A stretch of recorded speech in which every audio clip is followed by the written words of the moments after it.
Hello students, welcome to Study IQ. Start कर रहे हैं डाटा इंटरप्रिटेशन का पार्ट फर्स्ट भाई, जिसमें आज हम देखेंगे दो यदि हमें पाई चार्ट दिए हैं जो कि परसेंटेज में है, उनको हम जल्दी कैसे कर सकते हैं।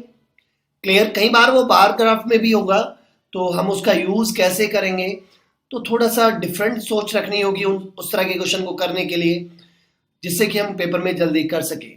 तो स्टार्ट करते हैं भाई क्वेश्चंस, तो ध्यान से समझिए भी। चलिए देखिए, आपको दिया है यहां पर क्वेश्चन नंबर 1 में दिया है टोटल नंबर ऑफ स्टूडेंट। भाई टोटल नंबर ऑफ स्टूडेंट है भाई 3500, और हमें अलग अलग डिपार्टमेंट में किस डिपार्टमेंट में कितने परसेंट स्टूडेंट है ये हमें दिया है। इसी तरह दूसरा हमें दिया है percentage of girls enrolled in this department out of the total student. भाई जो टोटल है तो 3500, लेकिन उसमें से 1500 क्या है, गर्ल्स है, और किस डिपार्टमेंट में कितना परसेंट गर्ल्स है वो हमें दिया है। भाई देखो, इस तरह के क्वेश्चन को यदि मेरे पास सिंगल एक पाई चार्ट होता और परसेंटेज में दिया होता तो टोटल 100 मान के मैं फटाफट क्वेश्चन को कर सकता था, लेकिन यहां पर ऐसा नहीं है। तो इसके लिए हम क्या करें, तो सबसे पहले आप यहां पर टोटल के साथ इनका रेशो निकाल लीजिए। देखिए भाई, मैं यदि टोटल 3500 है और गर्ल्स कितनी है भाई 1500 है, तो यहां से जो रेशो आता है वो 7:3 का आता है। 7:3 क्या बता रहा है, यदि ये टोटल 7 है तो ये 3 है, लेकिन हम जब परसेंटेज में होता था तो हम 100 मानते थे, लेकिन 100 नहीं मान सकते क्योंकि दो मेरे पास पाई चार्ट है। तो इसीलिए हम इनको क्या मान लेते हैं, इनको टोटल मान लेते हैं हम 700। ये 700 है तो ये टोटल कितने होंगे 300, हम ऐसे मान लेते हैं। अब देखिए थोड़ा सा दिमाग लगाते हैं भाई, यदि टोटल 100 होते तो आर्ट्स में होते 30, लेकिन 100 नहीं है कितने 700, तो कितना आएगा 210। इनका 7 टाइम करते जाइए, इसका 7 टाइम करता हूं तो 154, इसका 7 टाइम करता हूं 84 आएगा, इसका 7 टाइम करता हूं तो यहां से आता है भाई 112, इसका 7 टाइम करता हूं तो आता है भाई 140। क्लियर है, ये तो मैंने किया नंबर ऑफ स्टूडेंट का। क्लियर, अब इसी तरह यहां पर देखिए number of girls, girls total हमने कितनी मानी 700 में से कितना 300 गर्ल्स मान ली हमने, तो यहां पर इनका कितना करते जाइए भाई, यदि 100 होते तो 38 आर्ट्स में होती, लेकिन वहां पर 300 है तो इनका 3 टाइम कर दीजिए, तो यहां से आता है भाई 114, यहां से इसका 3 टाइम करूंगा तो 33, इसका 3 टाइम करता हूं तो यहां पर आता है 63, इसका 3 टाइम्स करता हूं तो यहां पर आता है 36, और इसका 3 टाइम्स करता हूं तो आता है भाई 54। क्लियर है, तो ये हमें 300 के अकॉर्डिंग मैंने इसको फाइंड कर लिया और यहां पर इसको 700 के अकॉर्डिंग किया। क्लियर, तो चलिए भाई पहला क्वेश्चन क्या है, what is the total number of boys enrolled in management and IT together. तो पहले आप देखो टोटल कितने स्टूडेंट हैं यहां पर, टोटल स्टूडेंट देखिए भाई, आईटी और मैनेजमेंट में टोटल कितने स्टूडेंट हैं ये देखते हैं। आईटी में मुझे नजर आ रहे हैं भाई यहाँ पर 140, मैनेजमेंट में आ रहे हैं 112, तो इसका मीनिंग 140 प्लस 112, तो यहां से आता है भाई 252, इतने स्टूडेंट है टोटल। क्लियर, अब यदि मैं गर्ल्स की बात देखूं, टोटल गर्ल्स, इनमें गर्ल्स कितनी है उसको देखो। अब यहां पर आईटी और मैनेजमेंट में गर्ल्स कितनी है उसको हम देखते हैं भाई।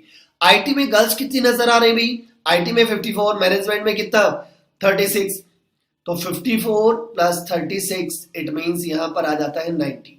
क्लियर है, अब हमसे बॉयज पूछा है तो इन दोनों में बॉयज कितने हो जाएंगे भाई, देखिए बॉयज कितने होंगे, यदि टोटल स्टूडेंट में से गर्ल्स को हटा दो तो बाकी बचेंगे क्या बॉयज, तो 252 माइनस 90 इक्वल टू 162। अरे भाई 162 तो तब हुए जब टोटल स्टूडेंट कितने थे 700, तो 700 है तो बॉयज कितने हैं भाई, टोटल 700 है तो बॉयज है कितने 162, और वहां पर कितने हैं टोटल स्टूडेंट 3500 है, तो इसका 5 टाइम्स हो रहा है ना, तभी तो 3500 बनेगा। तो इसका मीनिंग इसका भी मैं क्या कर दूंगा 5 टाइम्स कर देता हूं, तो कितना आ जाता है यहां से 5 टाइम करता हूं तो 810। तो इसका मीनिंग नंबर ऑफ बॉयज कितने होंगे भाई 810 हमारे पास क्या होंगे बॉयज होंगे। देखो ये बार बार परसेंटेज निकालने की जरूरत नहीं, इसका लॉजिक आपको यूज करना है। क्लियर है? चलिए आगे बढ़ते हैं भाई, नेक्स्ट क्वेश्चन देखते हैं। इसने कहा what is the ratio of number of what is the ratio of number between girls and in art and number of boys enrolled in science. अब देखो गर्ल्स किस में भाई, गर्ल्स आर्ट में और बॉयज कित में साइंस में, इनमें क्या रेशो है आपको बताना है। क्लियर है?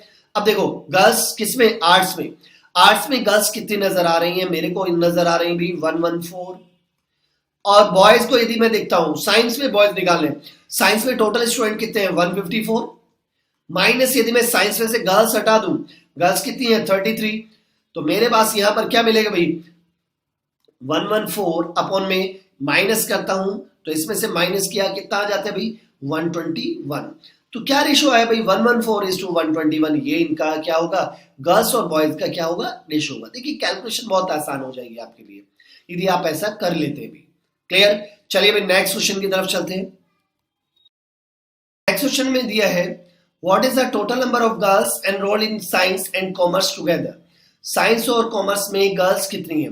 देखो भाई साइंस और कॉमर्स में गर्ल्स, यहां पर देखो साइंस प्लस कॉमर्स में यदि मैं गर्ल्स देखता हूं तो 33 प्लस 63 इट मींस 96 गर्ल्स हैं। क्लियर?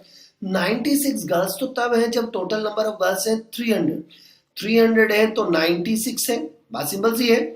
लेकिन क्या वहां पर 300 है टोटल गर्ल्स, नहीं 1500 है ना, तो कितना टाइम्स है इसका 5 टाइम्स, तो इसका भी 5 टाइम्स कर दूंगा, इसका 5 टाइम्स करता हूं तो यहां से कितना आ जाता भाई 480, कितना आता भाई 480, तो इसका मीनिंग नंबर ऑफ गर्ल्स कितनी होंगी साइंस और कॉमर्स में 480 होंगी। क्लियर है? चलिए आगे बढ़ते हैं। अब अगला क्वेश्चन में लिखा है if 20% of the girls enrolled in science change their stream to management.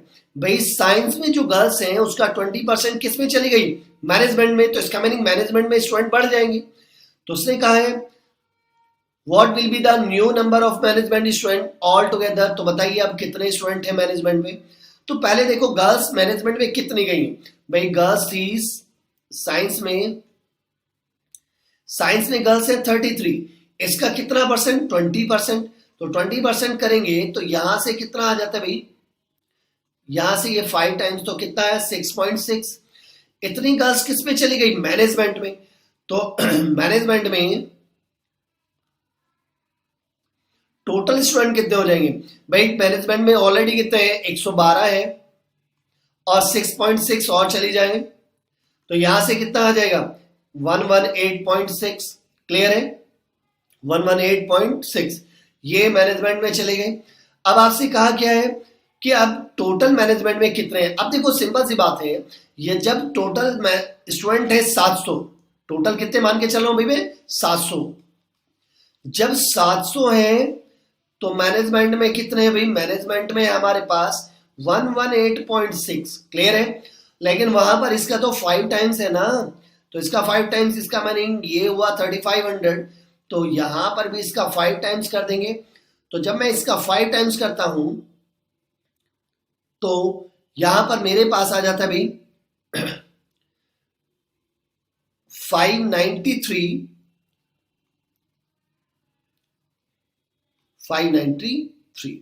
Clear है? तो टोटल मेरे पास जो मैनेजमेंट में स्टूडेंट हो जाएंगे वो हो जाएंगे 593। तो चलिए भाई नेक्स्ट क्वेश्चन की ओर चलते हैं। नेक्स्ट क्वेश्चन हमें दिया है भाई आपको फाइंड करना है number of girls enrolled in art science and commerce is what percent of total number of student in college. भाई देखो सिंपल सी बात है, कौन कौन से, अब यहाँ पर फाइंड क्या करना है, परसेंटेज फाइंड करनी है ना। तो किस किस में, आर्ट साइंस और कॉमर्स में टोटल नंबर ऑफ गर्ल्स कितनी है, आर्ट साइंस और कॉमर्स में टोटल नंबर ऑफ गर्ल्स कितनी है वो जरा देखो। आर्ट में है कितनी 114, साइंस में कितनी है 33 और कॉमर्स में कितना है 63। क्लियर? अब इनको ऐड कर लो भाई, इनको ऐड करके कितना आता है, इनको ऐड करता हूं तो आ जाता है भाई 210। अब इसने कहा ये जो टोटल गर्ल्स हैं, ये टोटल नंबर ऑफ स्टूडेंट का कितना परसेंट है। इसका मीनिंग जो 210 है वो 700 का कितना परसेंट है, ये आपसे पूछा है। इससे ये कैंसिल, 7 से ये 7 या 21 30, तो इसका मीनिंग 30% है। कितना परसेंट है भाई, 30%। तो कहने का मीन्स हुआ जो नंबर ऑफ गर्ल्स है आर्ट साइंस और कॉमर्स में वो टोटल स्टूडेंट का कितना परसेंट है, 30%। अब देखो ये जो मैंने तरीका यूज किया इसका बेनिफिट क्या हो रहा है, जहां कहीं भी मुझे रेशो निकालना हो या परसेंटेज निकालनी हो मैं फटाफट आंसर दे पा रहा हूँ, या नंबर ऑफ स्टूडेंट भी निकालने हो फटाफट दे पा रहा हूँ, क्योंकि यहाँ पर 2 पाई चार्ट थे। यदि मैं एक होता तो सिंपल था ही, लेकिन पेपर में ऐसा क्वेश्चन आता ही आता है भाई 2 पाई चार्ट, उनका यूज करना कैसे है। सबसे पहले आप क्या निकाल लीजिए, रेशो निकाल लीजिए, आपके लिए क्वेश्चन बिल्कुल आसान हो जाएगा। चलिए भाई आगे चलते हैं नेक्स्ट क्वेश्चन की तरफ। नेक्स्ट क्वेश्चन हमें दिया है, इस बार हमें number of student joint and successful in is, joint तो है मेरे पास 8550 और जो उनमें से सक्सेसफुल है वो कितने भाई 5700, और ये हमें बार ग्राफ हमें दिया हुआ है। देखिए अलग अलग ईयर का हमें सारा कुछ दिया हुआ है, तो यहां पर फिर मैं जैसे पहले क्वेश्चन में किया था वहां पर फिर यही यूज कर सकता हूं। सबसे पहले सक्सेसफुल और जॉइंट वालों में रेशो निकाल लो। क्लियर, यदि मैं सक्सेसफुल कितने भाई 5700, सॉरी यहां पर हाँ 5700, और जॉइंट कितने हैं भाई 8550। यदि मैं यहां पर रेशो देखता हूं तो रेशो बन जाता है कितना 2:3 का रेशो बन जाता है। 2:3, इसका मीनिंग याद रखो सक्सेसफुल वालों को मान लो भाई टोटल 200 और जॉइंट वालों को कितना मान लो भाई 300, क्योंकि परसेंटेज में, और 2% दो अलग अलग चीजें परसेंटेज में दी है तो इन पे रेशो से यूज कर लो भाई। तो यदि हम 100 नहीं अकेले तो होता तो हम 100 मान सकते थे, लेकिन यहाँ 2 अलग अलग चीजें, जॉइंट वाला भी परसेंटेज में है और सक्सेसफुल वाला भी, तो इसका मीनिंग इनमें रेशो क्या हुआ 3:2 का बन रहा है भाई। यदि जॉइंट वाले 300 हैं तो सक्सेसफुल वाले कितने हैं 200 है। तो इसका मीनिंग मुझे बस याद रखना है कि जॉइंट वालों में मल्टीप्लाई बाय 3 क्यों कर रहा हूं, क्योंकि यदि 100 होते तो 100 का 22% 22 होता, 22 ज्वाइन करते, लेकिन यहां पर कितना माना हूं 300, तो 22 66। क्लियर है, तो ऐसे आपको यूज करना है। अब सक्सेसफुल वालों में किससे मल्टीप्लाई करेंगे 2 से करेंगे, तो यहां से हमारा रास्ता आसान होता चला जाएगा। चलिए पहला क्वेश्चन देखिए, which year has the highest percentage of students successful out of the student join. अब देखना है भाई ये जो सारे दिए हैं, ये जो सारे ईयर्स हैं, इनमें सबसे ज्यादा हाईएस्ट परसेंटेज किस में रहा है। अब ध्यान से सुनना, इसको जल्दी करने का कैसे तरीका है भाई। 2010 देखो, 2011, 15 और 16, ये 4 ईयर दिए। पहली चीज याद रखना कि ज्वाइंट ज्यादा हुए हैं, सक्सेसफुल यहां पर देखो कम जा रहा है, तो इसको अभी चेक करने की कोई फायदा नहीं है।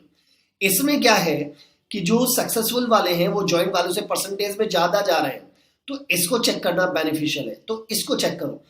अब देखो यहां पर सक्सेसफुल अपॉन में ज्वाइंट में निकालता जाऊंगा, ये सबसे पहले मैं निकाल रहा हूं कौन सा 2010-11 में, 10 का तो करने की जरूरत ही नहीं है। अब यहां पर देखिए कैसे भाई, मैंने कहा ज्वाइंट वालों में 3 से मल्टीप्लाई 15 3 45, और सक्सेसफुल वालों में 2 से 17 दूनी 34, तो इसका मीनिंग 45 में से 34 पास हुए हैं। क्लियर है। अब यहां पर देखता हूं इसमें भी कितना है, 2015 में देखो, 2015 को देखो, 2015 में यदि मैं देखता हूं यहां पर कितना होगा भाई, ज्वाइंट वाले कितने होंगे 12 3 36, और सक्सेसफुल वाले होंगे 15 दूनी 30। क्लियर, तो ये भी कोई फायदा नहीं है इसको करने का। और यहां पर देखिए इसके बाद 2016 की बात करता हूं, तो यहां पर देखो सक्सेसफुल की जो परसेंटेज है वो काफी कम है, तो इसको चेक नहीं करना, अभी 2 चेक किए, लेकिन हमें ये भी चेक कर लेना चाहिए इन 3 को भी, क्योंकि एक ऑप्शन हमारे पास नन ऑफ दीज भी दिया है। तो ये तीनों को, इन 3 में से कौन कौन सा हमें चेक करना है और कौन सा नहीं करना है, ये डिसीजन हम पहले ले लेते हैं। भाई 2013 को चेक करने की जरूरत नहीं है। 2013 को चेक करने की क्यों जरूरत नहीं है, क्योंकि यहां पर जो सक्सेसफुल परसेंटेज है वो ज्वाइंट परसेंटेज से कम है, तो इसको करने की जरूरत नहीं है। अब 12 को मैं करता हूं, 2012 को यदि मैं करता हूं तो कितना आता है भाई, नीचे आएगा 10, ऊपर आएगा कितना, सॉरी नीचे आएगा 30 और ऊपर आ जाएगा 26। क्लियर। और फिर 2014 को यदि मैं चेक करता हूं, 2014 को चेक करते हैं तो नीचे आएगा 8 या 24 और 9 दूनी 18। क्लियर है। तो यहां से अब यहां पर हम चेक करेंगे भाई किसमें लगभग कितना परसेंट है। क्लियर। तो अब सबसे पहले हम यहां पर देखें लगभग कितना आ रहा है भाई, ये चेक कर लेते हैं भाई। आप देखें तो 9 चौक 36, 9 पंजे 45। क्लियर है।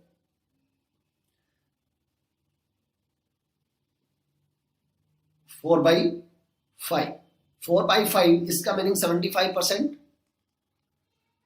सॉरी यहां पर 34 है, लगभग ये 75% के अराउंड आ जाएगा भी। यदि मैं देखता हूं, यदि मैं 24 की जगह 36 में मानता हूं तो 75% के अराउंड है, 75.5 का के अराउंड है ये।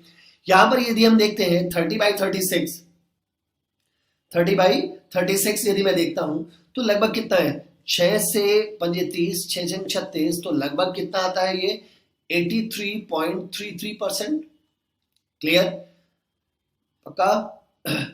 अब यहां से देखें 26/30, 26/30 को यदि मैं देखता हूं तो लगभग आता है ये कितना 86.66%।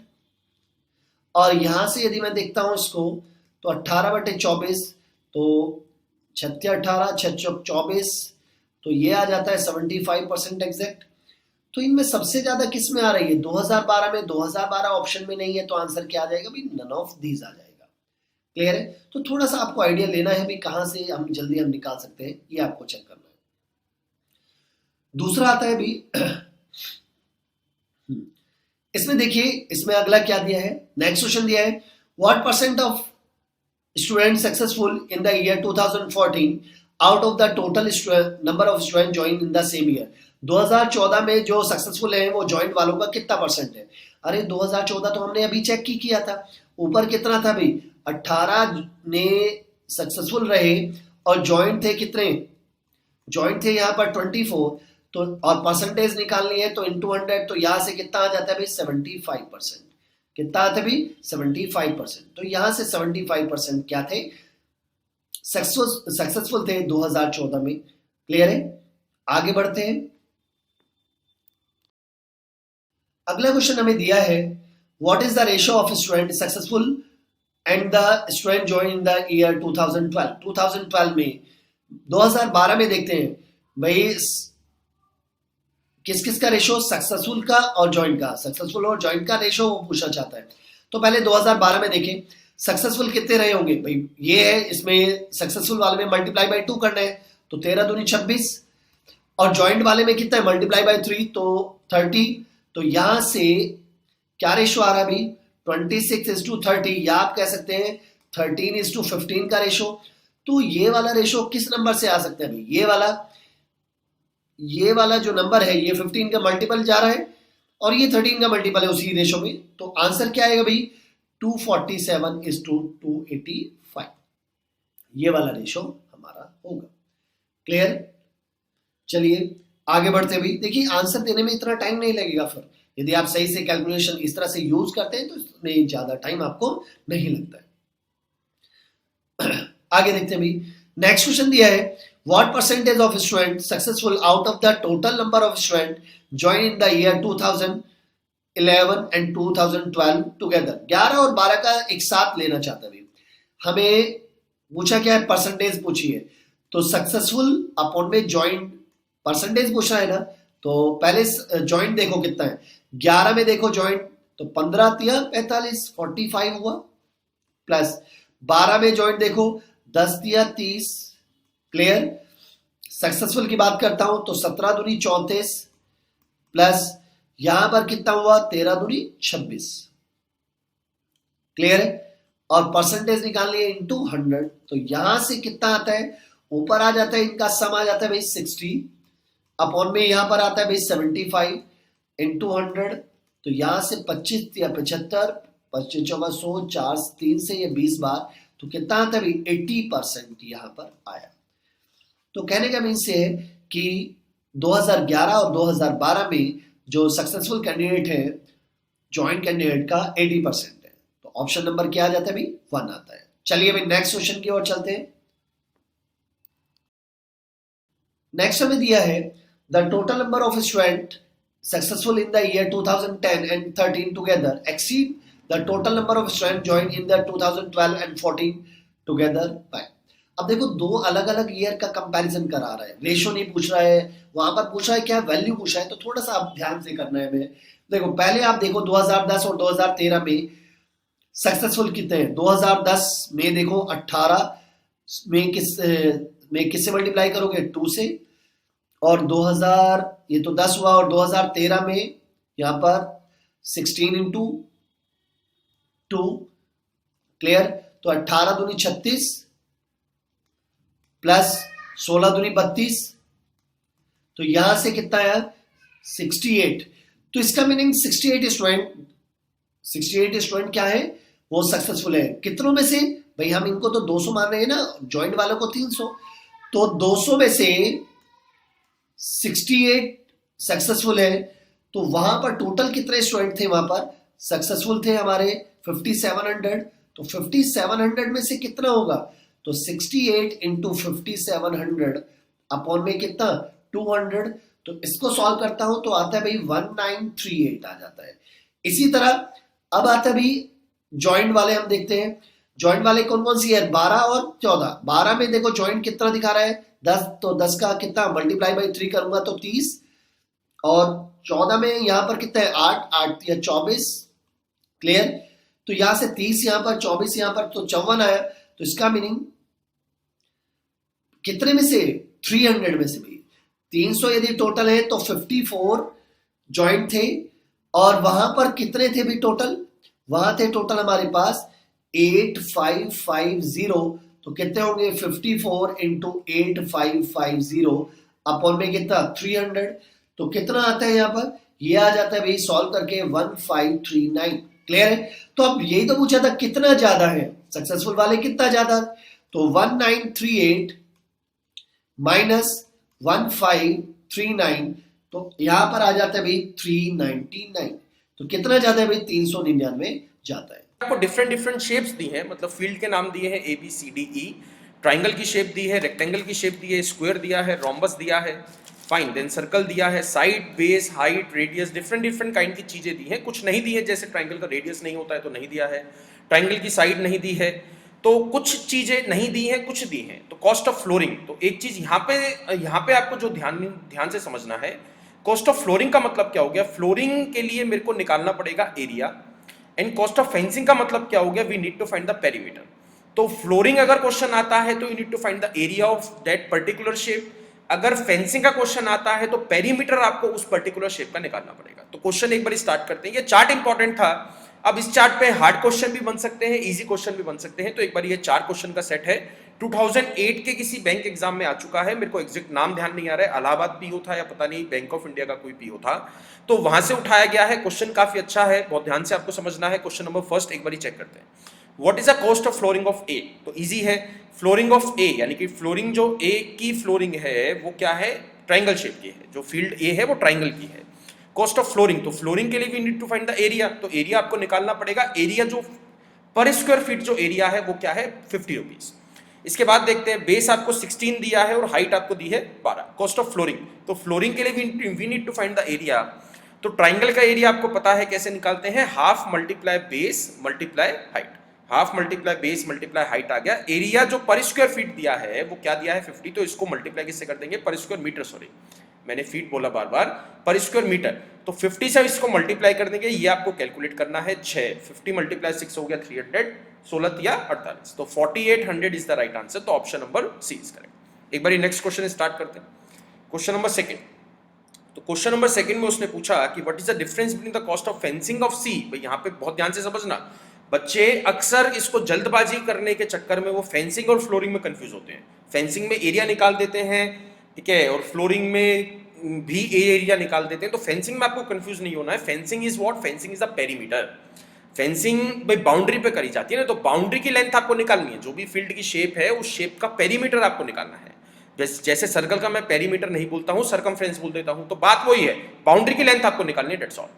सो what is the difference between the cost of fencing of C date of B? तो सी और बी दोनों की ही फेंसिंग आपको निकालनी है। तो सी की शेप क्या है? स्क्वायर की है, तो स्क्वायर जो है वो सारी साइड से बराबर होगा, यानी कि 15 जो है आपको साइड दी है, तो 15 यहाँ पे आ गया, 15 यहीं पे आ गया, 15 यहाँ पे आ गया, 15 यहाँ पे आ गया। फेंसिंग के लिए पेरीमीटर, तो पेरीमीटर क्या बन जाएगा? शेप सी का 60, तो 60 को मल्टीप्लाई किससे करना पड़ेगा? इसकी जो फेंसिंग की कॉस्ट है वो क्या है? पर स्क्वायर मीटर, और ₹18 पर मीटर, तो इसको मल्टीप्लाई कर देंगे 18 के साथ, और यहाँ पे आ जाएगा रेक्टेंगल डेट ऑफ बी, तो बी इज व्हाट? रेक्टेंगल। तो ये 10 है, ये 20 है, ये 20 है और ये 10 है।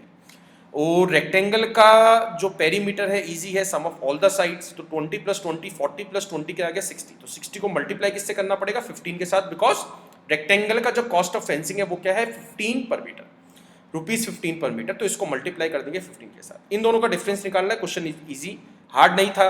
60 कॉमन ले लोगे, 18 और 15 का डिफरेंस क्या आ गया? 3, 60 × 3 कर दिया, आंसर क्या आ गया? ₹180 is the right answer, it's all.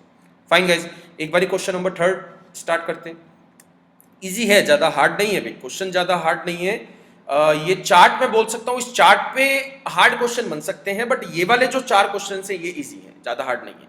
So what is the ratio of the cost of flooring to that of fencing of the field D? तो D is what? Rhombus. Now rhombus is important भाई, rhombus में जो formulas हैं वो काफी hard हैं, काफी याद करने वाले हैं, और काफी सारे फॉर्मूलाज हैं, ठीक है। तो फ्लोरिंग और फेंसिंग की रेशियो निकालनी है, फ्लोरिंग ऊपर लेना है, फेंसिंग नीचे लेना है, किस फील्ड का? डी फील्ड का। तो डी की फ्लोरिंग में कैसे निकाल सकता हूं? मतलब first we need to find the area, तो रोम्बस का मैं एरिया कैसे निकाल सकता हूं? एक तरीका तो वो था half multiply diagonal 1 multiply diagonal 2, तो यहाँ पे डायगोनल तो नहीं दिया है। और किसी भी क्वाड्रिलेटरल का मैं एरिया और किस तरीके से निकाल सकता हूं? बेस मल्टीप्लाई हाइट करके। तो बेस क्या दिया है आपको? 20, और हाइट क्या दिया आपको? 12, तो ये आ गया एरिया, मल्टीप्लाई किससे कर देंगे? 60 के साथ, बिकॉज कॉस्ट ऑफ फ्लोरिंग क्या दी आपको? पर मीटर की, पर स्क्वायर मीटर की 60, और इसको डिवाइड करना है फेंसिंग के साथ, यानी कि फेंसिंग की जो भी कॉस्ट आएगी। तो फेंसिंग के लिए पेरीमीटर ऑफ द रोम्बस, तो perimeter sum of all the side, rhombus में सारी साइड्स बराबर रहती है, तो पेरीमीटर क्या बन जाएगा? 80 × 25, ठीक है। तो इसको रेशो निकालना है, ये चला गया 4 पे, ये आ गया 3 पे, इसके बाद यहाँ पे आ जाएगा 5 से काट दोगे 12, 5 से काट दोगे 5, तो यहाँ पे आंसर बनना चाहिए 36:5, ऑप्शन नहीं है, मे बी रॉन्ग दिए हैं options, fine, may be wrong दिए हैं option, but answer is what? 36:5 is the right answer, ठीक है। एक बार नेक्स्ट क्वेश्चन स्टार्ट करते हैं, लास्ट क्वेश्चन, 4th क्वेश्चन में पूछा है आपसे, the cost of fencing of field C, यानी कि सी की तो फेंसिंग निकालनी है, is what % of the cost of fencing of field D? तो डी की भी फेंसिंग निकालनी है, तो सी की जो फेंसिंग की कॉस्ट है वो डी की फेंसिंग की कॉस्ट का कितना परसेंट है? Direct we need to find the how much %। तो कॉस्ट ऑफ फेंसिंग निकाल सकते हो, सी का, सी स्क्वायर है, तो 15 फेंसिंग के लिए we need to find the perimeter, तो पेरीमीटर क्या बन जाएगा? 60, तो 60 को मल्टीप्लाई किससे कर दोगे? 18 से, तो 18 छिंग यानी कि 108, 1080 आ गई सी की फेंसिंग की कॉस्ट। इसी तरीके से डी की फेंसिंग की कॉस्ट आपको निकालनी है, डी इज व्हाट? रोम्बस, तो रोम्बस का बेस क्या है? 20 है, तो बेस 20 है, यानी कि साइड 20 है, तो सारी के सारे जो साइड है वो भी क्या बन जाएंगे? 20, पेरीमीटर क्या हो जाएगा? 80, तो इसको मल्टीप्लाई किससे कर देंगे? 25 के साथ, तो ये आ जाएगा 2000। तो इजी है भी, ज्यादा हार्ड नहीं है, 1080 डिवाइडेड बाय 2000 मल्टीप्लाई बाय 100, ये आपको निकालना है, परसेंटेज निकालनी है, तो आंसर क्या आ गया? 54% is the right answer. Fine guys, तो answer is what? 54% is the right answer. तो आई होप गाइस ये क्वेश्चन आपको समझ में आ चुका होगा, किस तरीके से आपको सॉल्व करना है। फाइन, चार्ट को समझो, ठीक है। ये आपको एक डेटा दिया गया है, ठीक है, जो फर्स्ट चार्ट है, जो बार चार्ट है, बार चार्ट में टोटल पॉपुलेशन दी गई है और नंबर ऑफ मेल्स दिए गए हैं। बहुत ध्यान से सुनना भी इस चीज को, नंबर ऑफ मेल्स आपको दिए हैं, this is number of males, यानी कि जो दूसरे वाला पार्ट है, जो दूसरे वाला बार है, this is mails and this is total, यानी कि 64,000 में से 40,000 मेल्स है, बाकी की बची फीमेल्स है, क्योंकि there are just 2 things, males and females, ठीक है। और नीचे वाला ये जो लाइन चार्ट है, इसमें क्या दिया है? Line graph gives a percentage of literate among males, यानी कि जितने भी मेल्स हैं उसमें से लिटरेट कितने हैं। जैसे 40,000 है, अगर मेरे को ए विलेज में लिटरेट मेल्स निकालने हैं, बट टोटल मेल्स 40,000 है, 40,000 का 80% लिटरेट मेल्स बन जाएंगे, ठीक है। तो ये दोनों चार्ट आपको समझ में आ चुके हैं, बार चार्ट भी समझ में आ चुका है और ये लाइन ग्राफ भी समझ में आ चुका है, क्या क्या डेटा दिया गया है। तो फर्स्ट क्वेश्चन है, ये एक बार चेक करते हैं, in which village is the number of females as the percentage of total population the highest.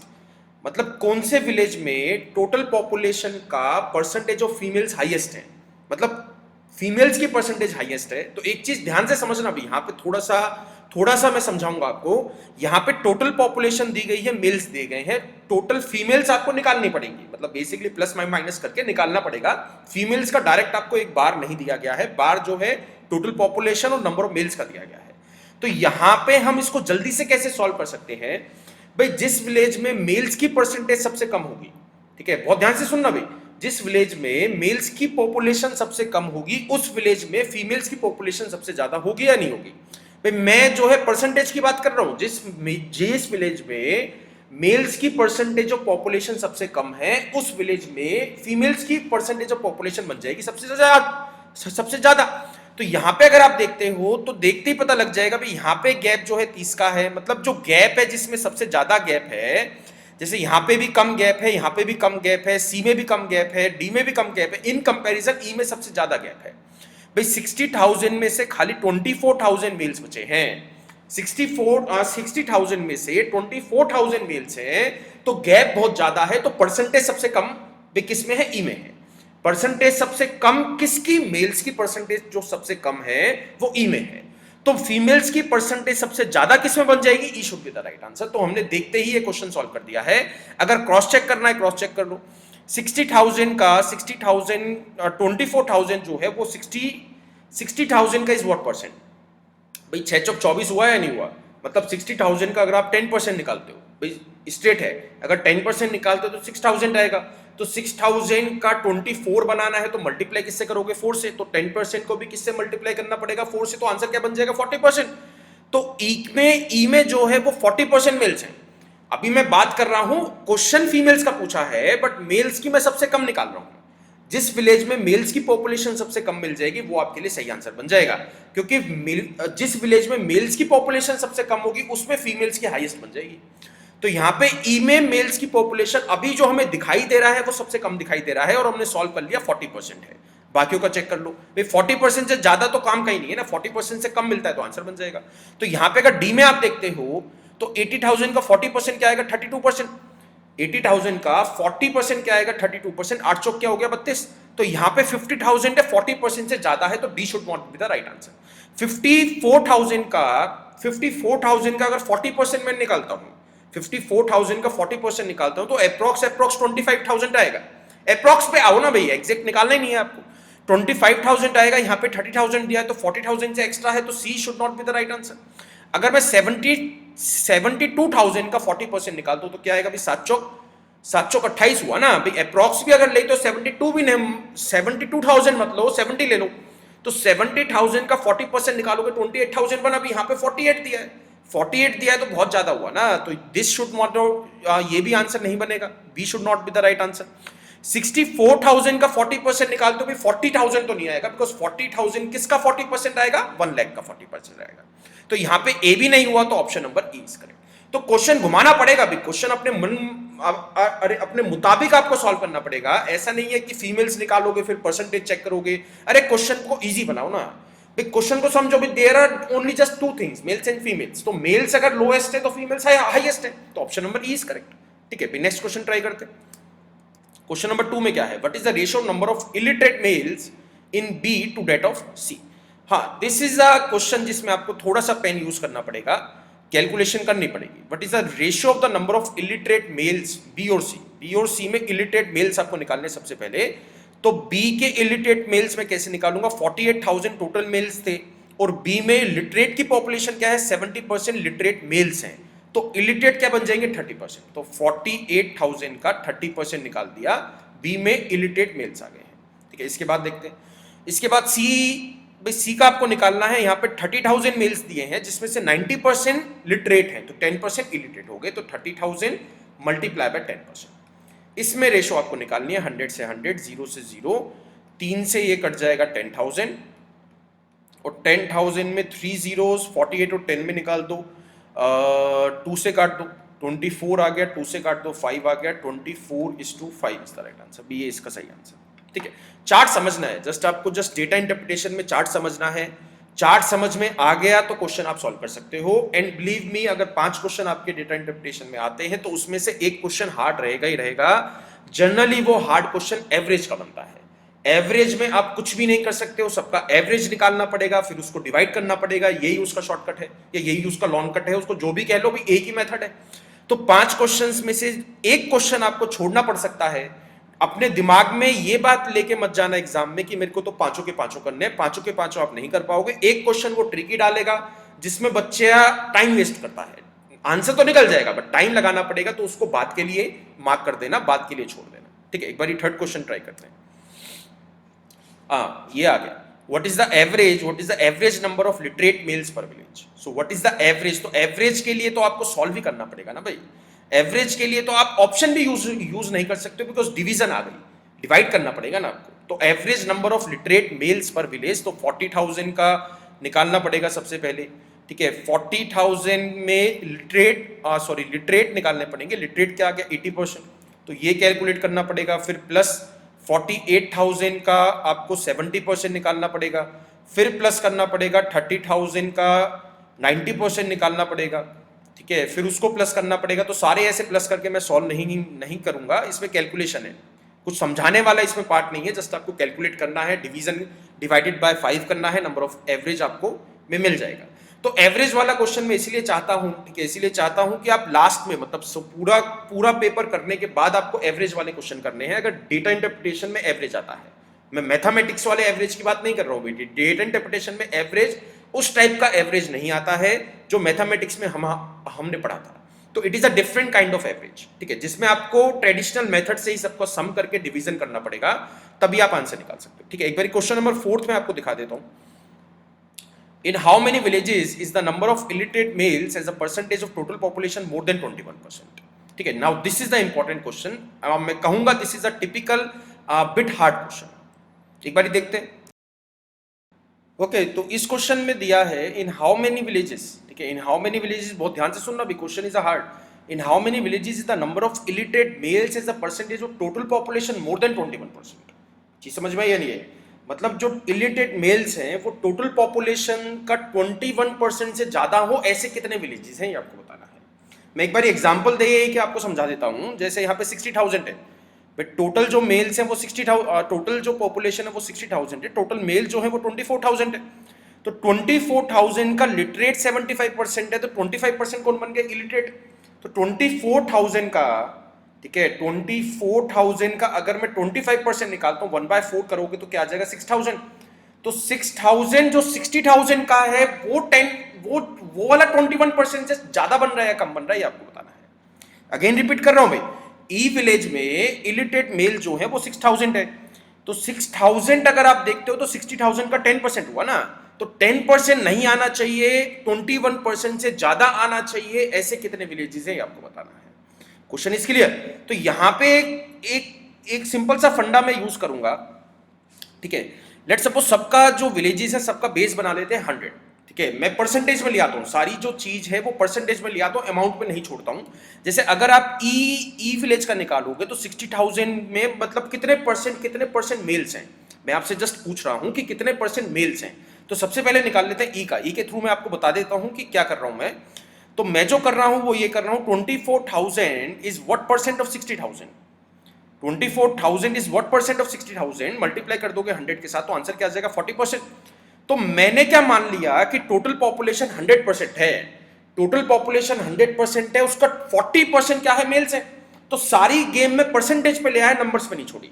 भाई नंबर्स पे लाओगे तो कंफ्यूजन क्रिएट करोगे, कैलकुलेशन बढ़ जाएगी। परसेंटेज पे ले आओ, मतलब इसको भी 100% बना दो, इसको भी 100% बना दो, इसको भी 100% बना दो और इसको भी 100% बना दो, सबका बेस सेम कर दो।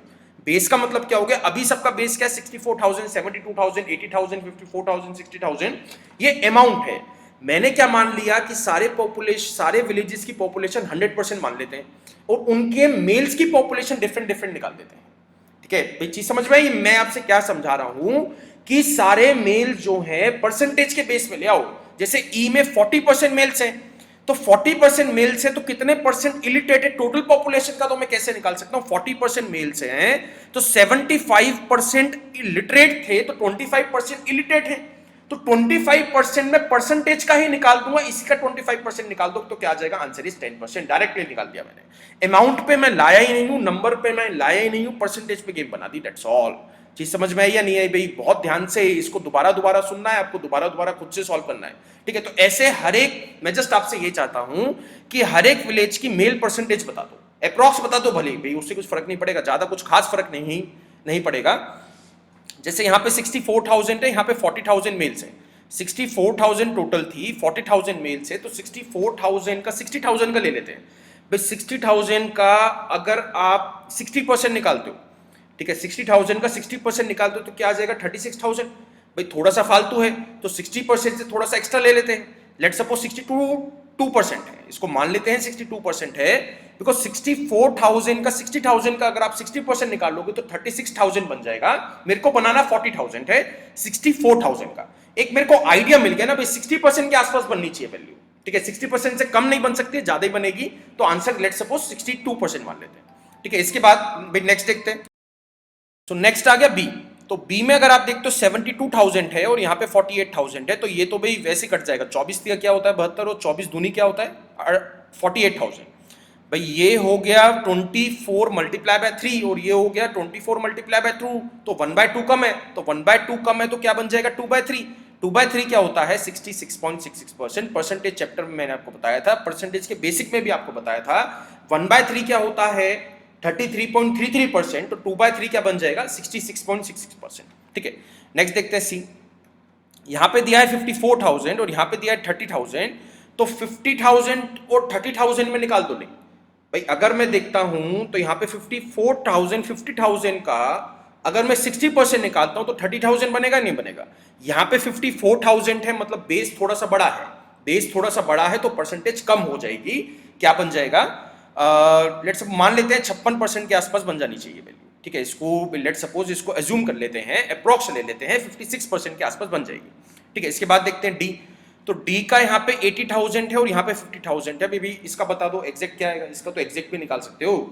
तो यहाँ पे 80,000 का, ठीक है, 80,000 का 60% क्या होता है, 80,000 का 60% निकालोगे क्या आ जाएगा 48,000। तो लेट सपोज इसका 60% मान लेते हैं, ठीक है, इसको मान लेते हैं 60%, ठीक है। तो ये मेरी परसेंटेज में वैल्यूज ले आया। अब इसकी भी टोटल पॉपुलेशन 100% है, इसकी भी टोटल पॉपुलेशन 100% है, मतलब सबका बेस मैंने बराबर कर दिया।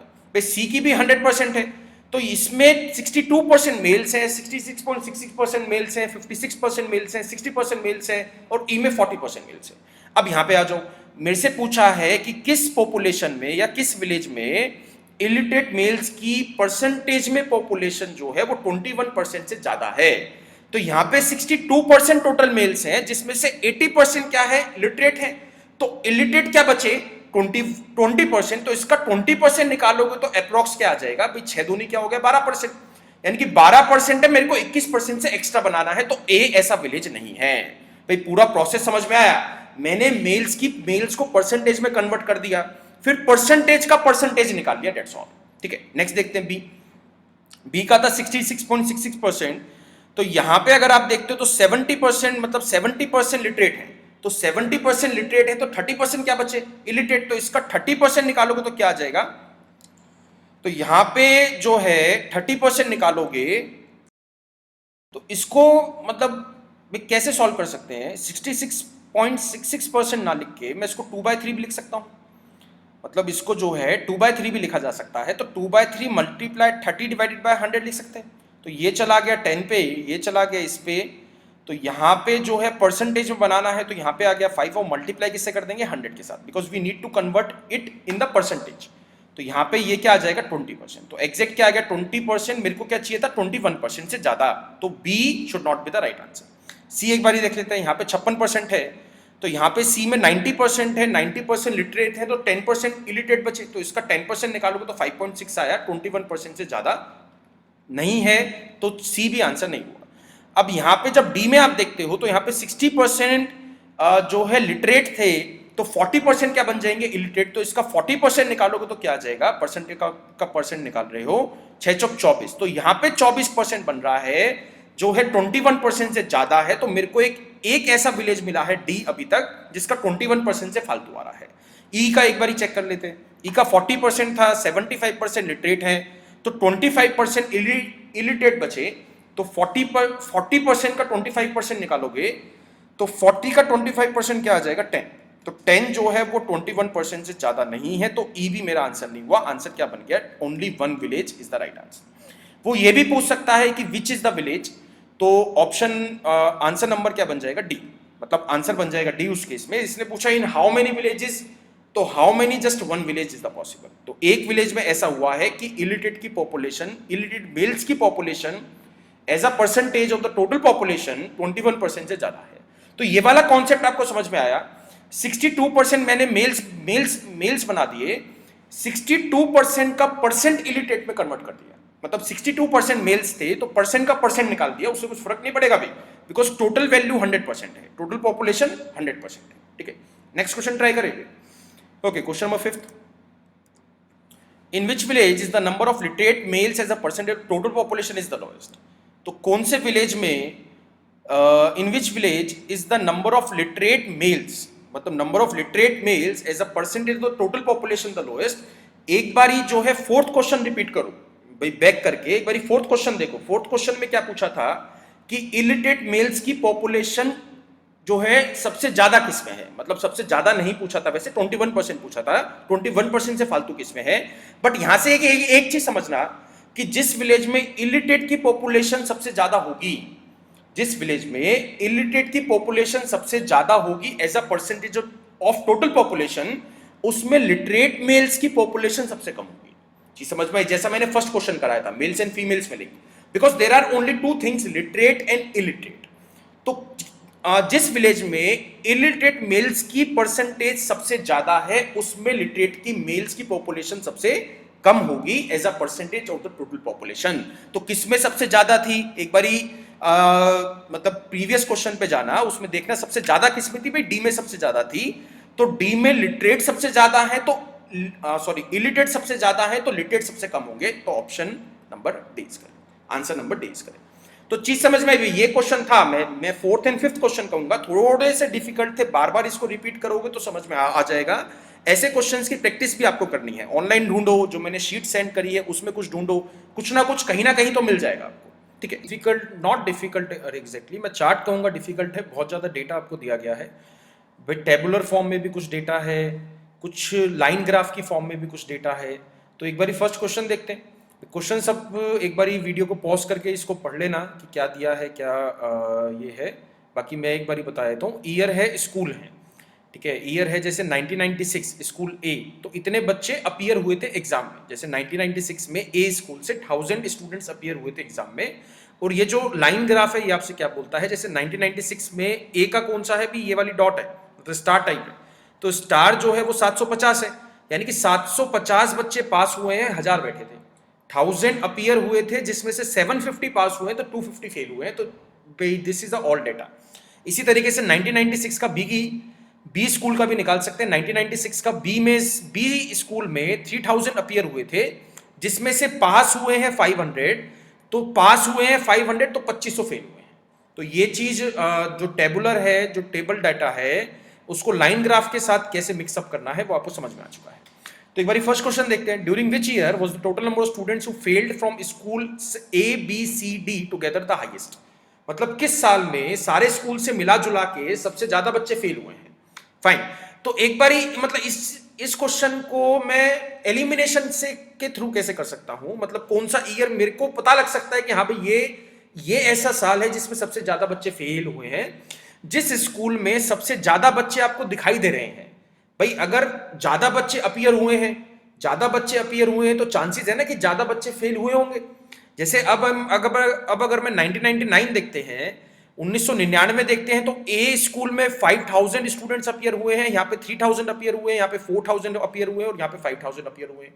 मतलब सारे सालों से सबसे ज्यादा जो साल है, सबसे ज्यादा जो स्टूडेंट्स अपीयर एग्जाम में हुए हैं वो 1999 में हुए हैं। तो कहीं ना कहीं ये चीज अरे आपके दिमाग में आ चुकी है कि कहीं ना कहीं ये वाला आंसर बन सकता है, और आंसर भी यही है, 1999 इज द राइट आंसर। ठीक है, तो यहां पे अगर आप देखते हो तो चार्ट में ज्यादा फर्क नहीं है भाई। यहां पे अगर 1996 में अगर आप चेक करते हो, जस्ट बेसिकली वर्बली चेक कर लो, इसको देख के चेक कर लो भाई, 500 750 स्टूडेंट्स यहां पे फेल हुए, 1000 में से 750 फेल हुए। और यहाँ पे अगर आप देखते हो तो 5000 में से कितने फेल हुए हैं? यहाँ पे 1250 स्टूडेंट्स फेल हुए हैं, मतलब 1250 स्टूडेंट्स, सॉरी 1250 स्टूडेंट्स पास हुए हैं, तो 3750 जो है फेल हुए हैं। भाई मेरे को फेल का हाईएस्ट बनाना है ना, मतलब फेल्ड स्टूडेंट हाईएस्ट बनाने हैं। तो यहाँ पे अभी तक जो ए का जो हाईएस्ट बन रहा है वो 1999 में बन रहा है। फाइन, क्योंकि यहाँ पे 1000 स्टूडेंट्स है, 2000 है, 4000 है, 5000 है। एक तरीका वो भी है कि पूरा चार्ट बना लो, बट मैं एक चीज आपको बता रहा हूं कि कैसे एलिमिनेट कर सकते हैं। अभी ए ऑप्शन 1996 तो कैसे भी नहीं बन सकता ना, बिकॉज उसमें नंबर ऑफ स्टूडेंट्स बहुत कम है, 1000 है, 3000 है, 1000 है, 2000 है।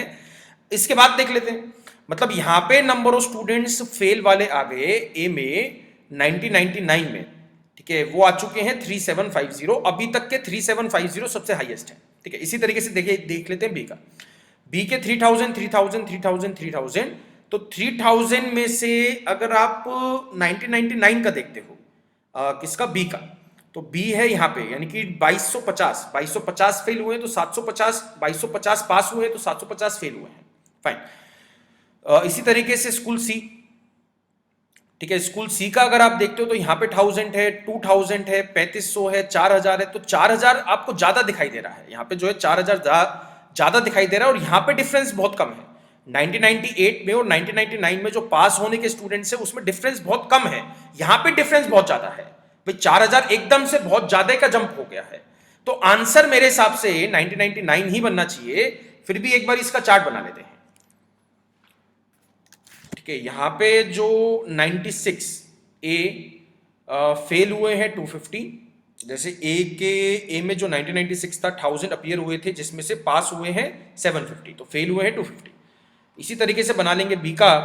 बी में 3000 स्टूडेंट्स अपीयर हुए थे, जिसमें से 1996 की बात कर रहा हूं, बी जो है यहाँ पर है 500 पास हुए हैं, 500 पास हुए हैं, तो 2500 फेल हुए हैं। सी एक बार चेक करो, 1000 अपीयर हुए थे, 1000 अपीयर हुए थे और पास हुए हैं 500, तो 500 फेल हुए हैं। डी में 2000 अपीयर हुए थे, 2000 में से डी का यहां पर है 1500 जो है पास हुए हैं, तो फेल हुए होंगे 500। तो ये आ गया 1996 का। 97 का बता लो भाई, जल्दी से बना लो उसका। ये आ जाएगा 1000, यहां पे आ जाएगा 1500, फिर सी का आ जाएगा 1000, फिर डी का आ जाएगा 2000, ठीक है। नेक्स्ट 98, तो 98 में चेक करोगे तो 3000 आ गया ए का, 1250 आ गया यहाँ पे, 1750 आ गया यहाँ पे, और 2500 आ गया। 1999 में अगर आप चेक करते हो तो 3750 अब तक का हाईएस्ट, यहाँ पे 750। चलो यहाँ पे पास हुए हैं, तो वो कहीं ना कहीं रेक्टिफाई हो जाएगा, यानी कि बैलेंस हो जाएगा सी और डी से और ए से। तो ए में बहुत ज्यादा है ना यहाँ पे, मतलब 3750 बच्चे फेल हुए हैं 1999 में ए क्लास से, ए स्कूल से भी, जो भी है। इसके बाद देखते हैं सी में 2000, और यहाँ पे अगर आप देखते हो 3500, तो ये तीन वैल्यूज तो सबसे हाईएस्ट है। भाई यहाँ पे 3500 है 1999 में, अगर आप देखते हो तो तीन हाईएस्ट मिल रहे हैं, ए का हाईएस्ट है, सी का हाईएस्ट है, डी का हाईएस्ट है। तो आंसर यहीं से निकाल सकते हो आप, 1999 इज द राइट आंसर।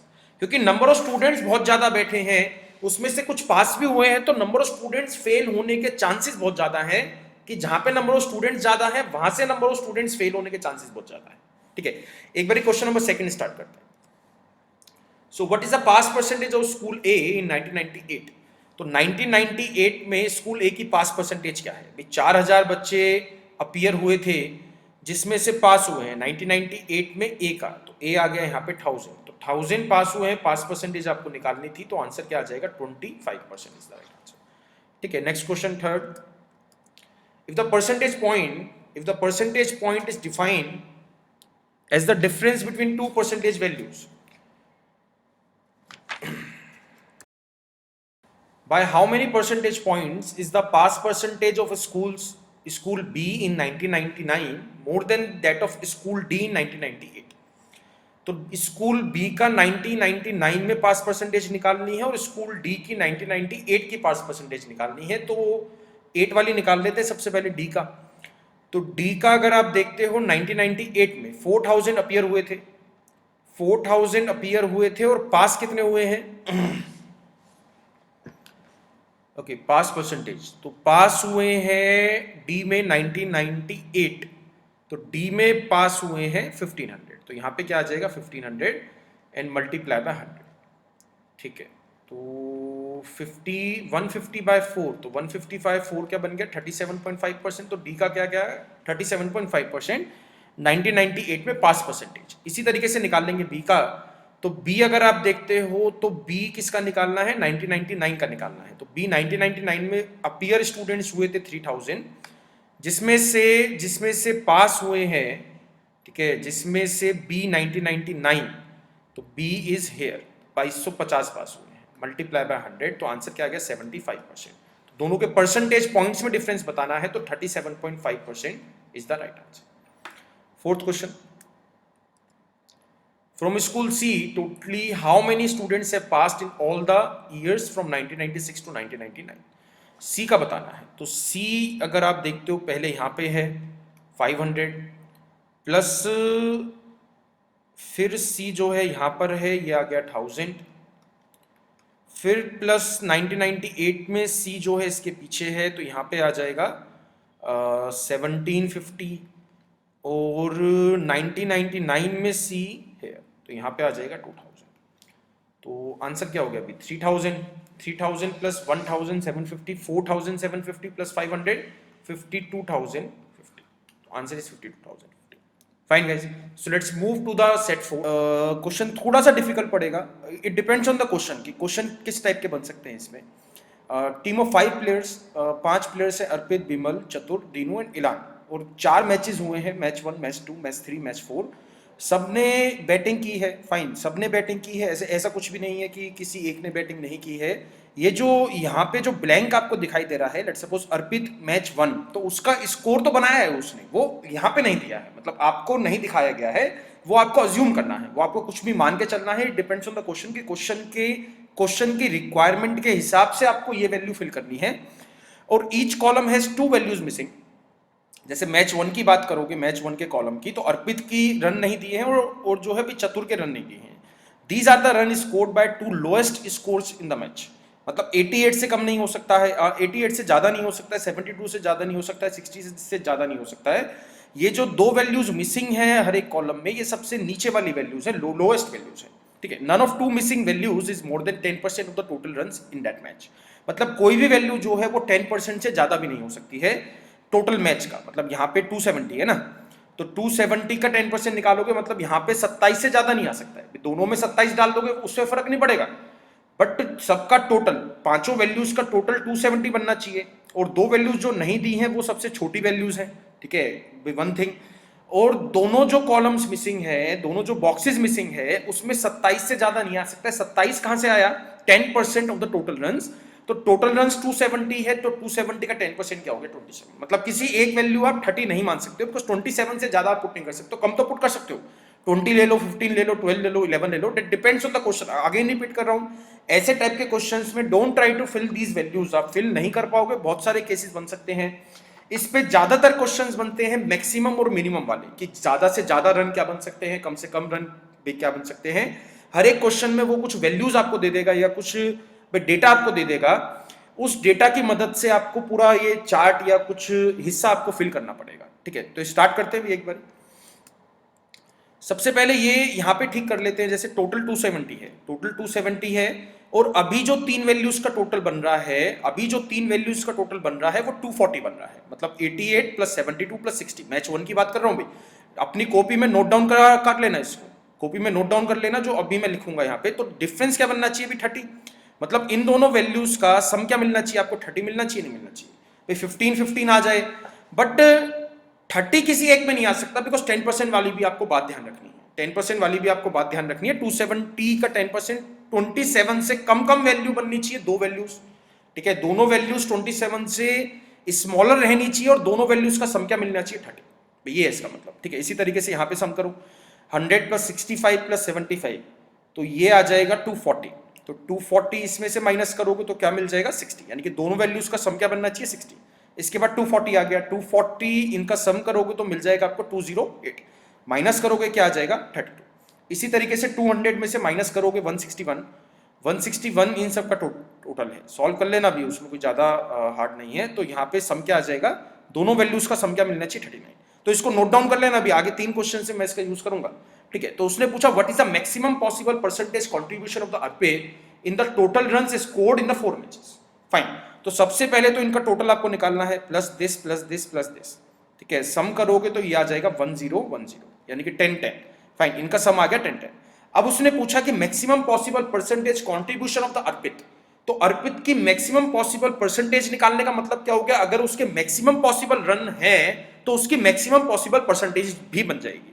चीज समझ में आई या नहीं है? मैक्सिमम पॉसिबल रन्स बनाने हैं आपको। भाई यहाँ पे 100 था, यहाँ पे 53 है, ये दोनों वैल्यूज आपको फिल करनी है। तो अब वो सारी चीजें ध्यान में लाओ, ठीक है। अब वो सारी चीजें जो है ध्यान में लाओ कि 10% से कम नहीं हो सकता है, सॉरी 10% से ज्यादा नहीं हो सकता है। 10% से कोई भी value, 10% of what, 10% of the total run scored in that match.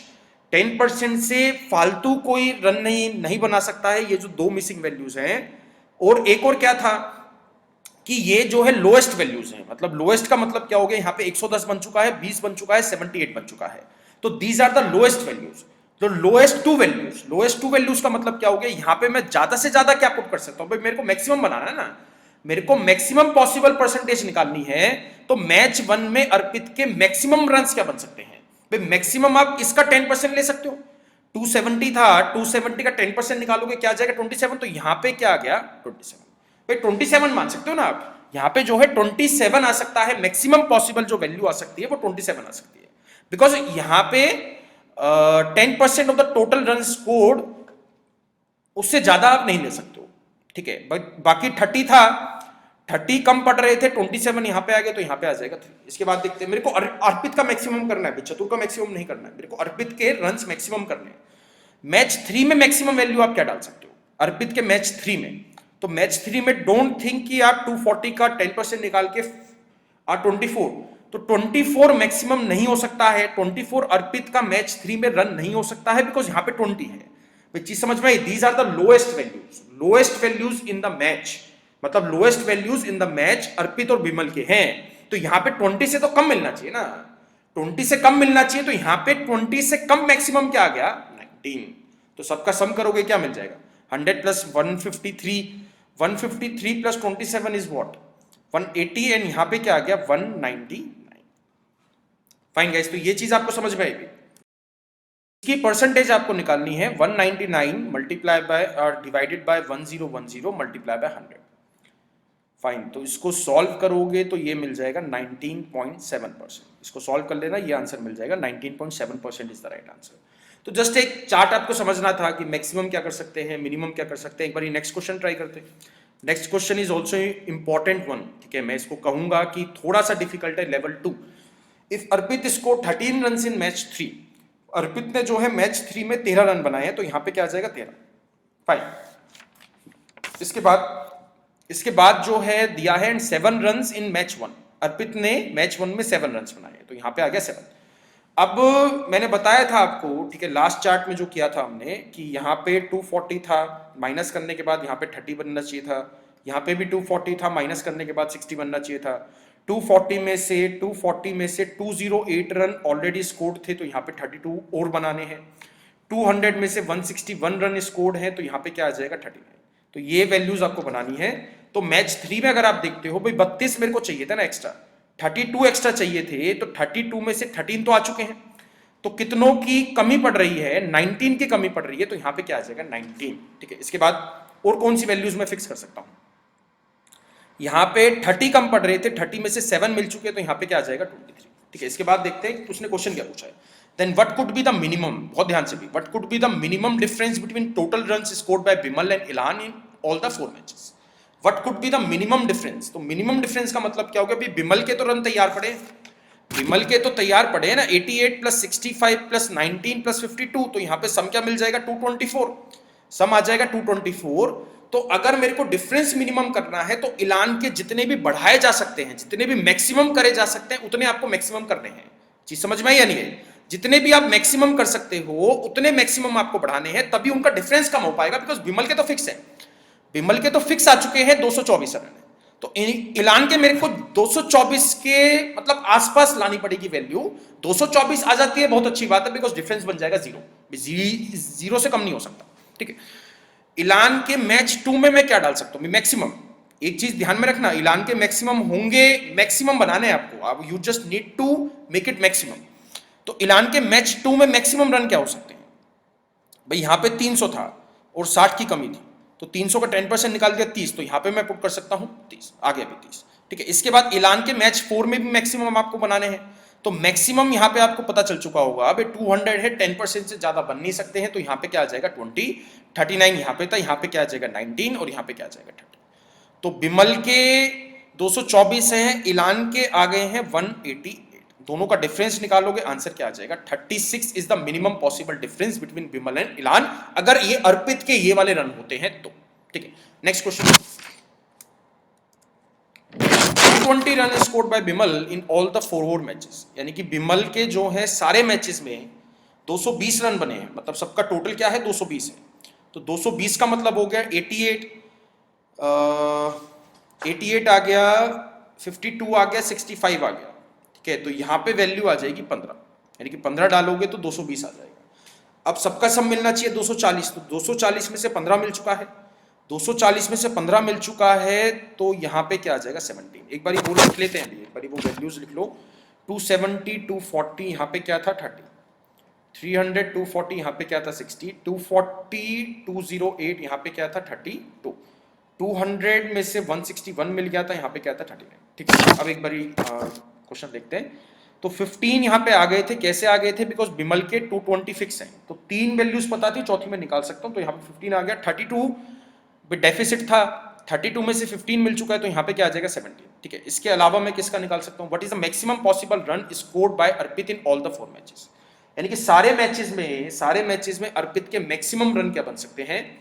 तो अर्पित के मैक्सिमम रन अगर मैं आपसे पूछता हूं, तो यहां पे अर्पित के 3 मैचेस के तो पता चल गए, 3 मैचेस के पता है, मैच 1 के आपको निकालने हैं, तो 270 का 10% क्या आ जाएगा 27, 27 सबसे लोएस्ट भी है, मतलब 88 है, 72 है, 60 है, तो अभी तक सबसे कम वैल्यू भी है, और यहाँ पे जो है 30 है, तो इसको भी सेटिस्फाई कर रहा है, तो यहाँ पे मैं मैक्सिमम 27 डाल सकता हूँ, तो 27 डाल दोगे तो सम क्या आ जाएगा 197 इज द राइट आंसर। तो इस टाइप के क्वेश्चन मैं एक्सपेक्ट कर रहा हूँ कि आपके बैंकिंग एग्जाम्स में आ सकते हैं, जो SBI PO है या क्लर्क है या IBPS PO है क्लर्क है या स्पेशलाइज्ड ऑफिसर वाले एग्जाम्स हैं, उसमें इस टाइप के इस लेवल के क्वेश्चन आपके एग्जाम में आ सकते हैं।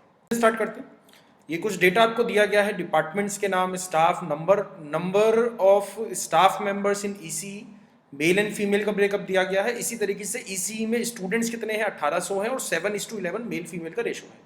तो सेट ज्यादा हार्ड नहीं है, क्वेश्चन ज्यादा हार्ड नहीं है, फिर भी एक बार स्टार्ट करते हैं।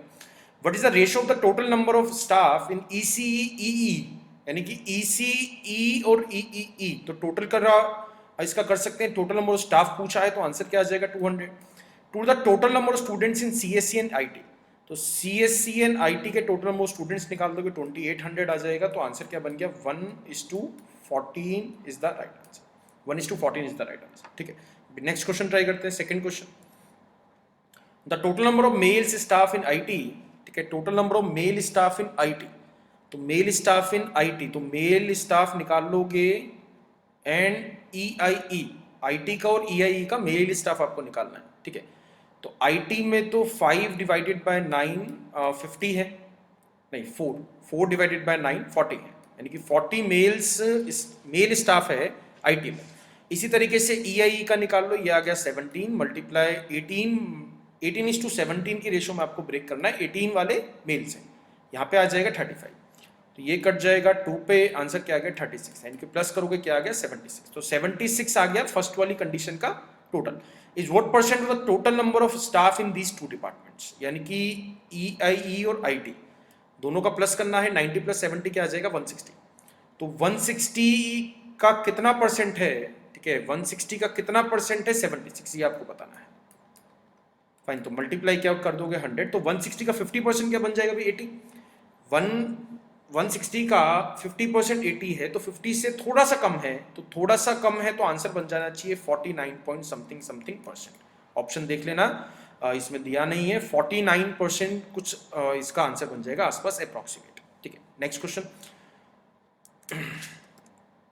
Total number of female students in CSE is what percent more than male students in the same department, total number of females student in CSE, तो फीमेल स्टूडेंट्स इन सीएससी बन जाएगा टोटल है 2200 यानी कि 2200 9:13 की ratio में आपको divide करना है, तो फीमेल आ जाएंगी 2200 मल्टीप्लाई 13 डिवाइडेड बाय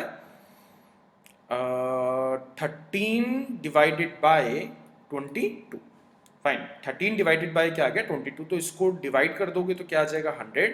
तो 1300 फीमेल्स हैं, मेल्स भी इसी तरीके से निकाल सकते हो 2200 मल्टीप्लाई 9 डिवाइडेड बाय 22, तो ये आ जाएगा 100 और 900 क्या आ गए मेल्स।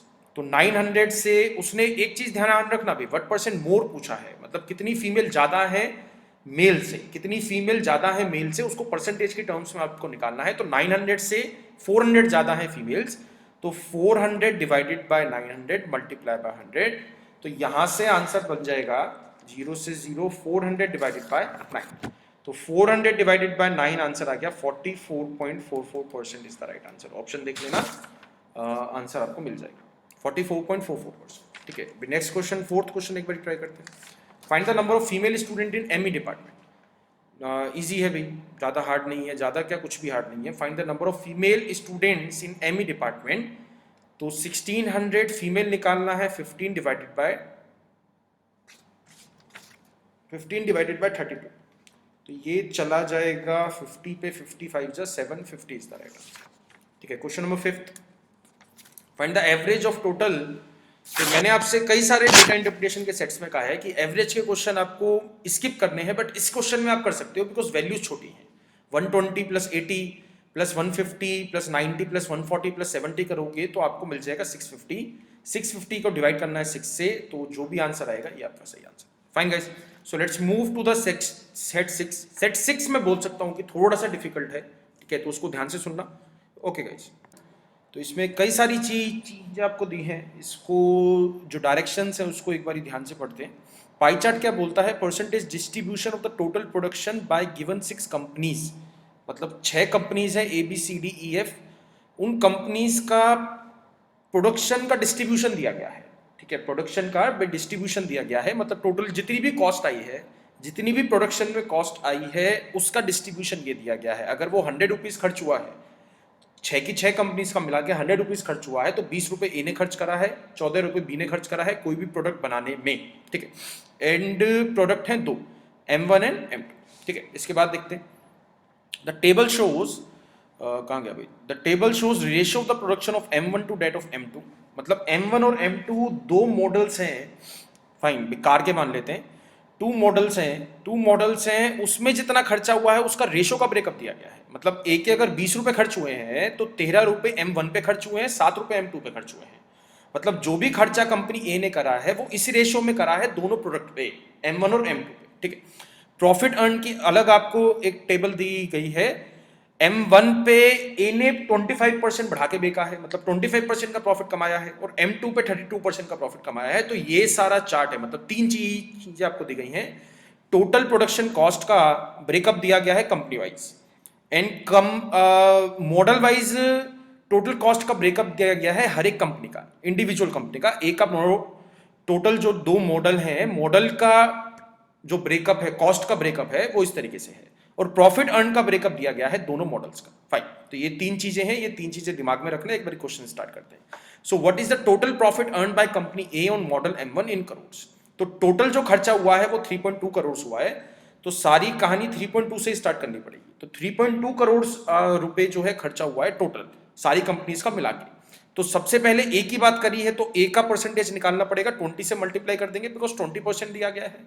फिर उसने पूछा है M1, टोटल प्रॉफिट तक जाना है भी मेरे को, पहले यहां से यहां जाना पड़ेगा, फिर यहां से यहां पे जाना पड़ेगा। सबसे पहले आपको अगर M1 का खाली प्रॉफिट निकालना है, अगर मेरे को कंपनी ए का प्रॉफिट निकालना हो तो बात अलग थी, बट उसने स्पेशली मेंशन करा है ऑन मॉडल M1। तो M1 पे प्रॉफिट निकालना है तो उसका मतलब क्या हो जाएगा, सबसे पहले M1 की टोटल कॉस्ट निकालनी पड़ेगी, उस पे मैं प्रॉफिट निकाल सकता हूं। चीज समझ में आई? जो ये अभी तक जो आया है 3.2 multiply 20%, this is the total cost to the company. Total cost A की इतनी है दोनों मॉडल्स को मिला के, M1 और M2। तो सबसे पहले M1 की टोटल जो प्रोडक्शन कॉस्ट है उसको अलग कर लेते हैं। किस रेशो में इसको डिवाइड करना है इस टोटल कॉस्ट को, 13:7। तो यहां पे क्या आ जाएगा 13 डिवाइडेड बाय 20 मल्टीप्लाई। अब मेरे को प्रॉफिट से मल्टीप्लाई करना है, प्रॉफिट क्या दिया है 25%, तो इसको मल्टीप्लाई कर दोगे 25 के साथ। तो this is a whole story, ठीक है। तो यहाँ पे 4 बारी आपको मल्टीप्लाई करना पड़ सकता है, 3.2 देन मल्टीप्लाई, यहाँ पे आओ, फिर यहाँ से रेशो निकालनी पड़ेगी टोटल, मतलब जिस भी प्रोडक्ट का उसने पूछा है उस प्रोडक्ट का सबसे पहले कॉस्ट निकालनी पड़ेगी, फिर उसका परसेंटेज प्रॉफिट निकालना पड़ेगा। 20 से मल्टीप्लाई 20 कट गया, ओके, तो ये 10 पे चला गया, ये चला जाएगा 5 पे, या डायरेक्ट कट जाएगा ना 4 पे, ठीक है। इसके बाद ये चला गया 8 पे, ये आ जाएगा 4 और ये आ जाएगा 5, तो 13 4 जा इज व्हाट 52, और यहाँ पे क्या बचा, एक बचा है 5 और एक बचा है 100, तो यहाँ पे आ जाएगा 500। सॉल्व करोगे 0.104 इज द राइट आंसर, ठीक है, 0.104 इज द राइट आंसर। ये कैसे करा है, इसको मल्टीप्लाई 2 से कर दो, इसको मल्टीप्लाई 2 से कर दो, तो यहाँ पे 104 आ गया और यहाँ पे क्या आ गया 1000, तो डायरेक्ट इजी बन जाएगा, बिकॉज अगर डिनोमिनेटर में 100 हो 1000 हो तो वो इजी रहता है उसको डेसिमल में बनाना बजाय कोई और नंबर के, ठीक है। तो आंसर क्या आ गया 0.104। एक बार नेक्स्ट क्वेश्चन ट्राई करते हैं। नेक्स्ट क्वेश्चन में उसने पूछा है कि what is the ratio of the total cost of production of M1 of company T, यानी कि डी का M1, ठीक है, to that of model of M2 of company F और F का M2, ठीक है। तो ये दो चीजें आपको निकालनी है। 3.2 तो फिक्स रहेगा अभी, 3.2 तो सारी कंपनीज का जो स्टार्टिंग में ब्रेकअप करोगे वो 3.2 से ही करोगे। 3.2 में सबसे पहले निकाल लेते हैं डी का, तो डी का क्या आ गया 13%। अब यहां से मेरे को निकालना है M1, मतलब डी में M1 निकालना है, तो रेशो क्या पता है 6:7, तो इसको मल्टीप्लाई कर देंगे 6 डिवाइडेड बाय 13। रेशो पूछा है तो इस डोंट सॉल्व इट, ठीक है, इसको कभी भी सॉल्व नहीं करना है रेशो में, वो फ्रैक्शन में कहीं ना कहीं कट जाएगा। इसके बाद यहाँ पे आ गया 3.2 मल्टीप्लाई यहाँ पे क्या दिया है F, तो F का परसेंटेज क्या है 21, तो यहाँ पे आ जाएगा 21%, और F का M2 मॉडल जो है वो 10 डिवाइडेड बाय 21, तो ये आ गया 3.2 से 3.2, 13 से 13, 21 से 21, 100 से 100, और ये कट जाएगा 2 से 3, 2 से 5, तो 3:5 is the right answer, option number second. Fine guys, ठीक है, नेक्स्ट क्वेश्चन।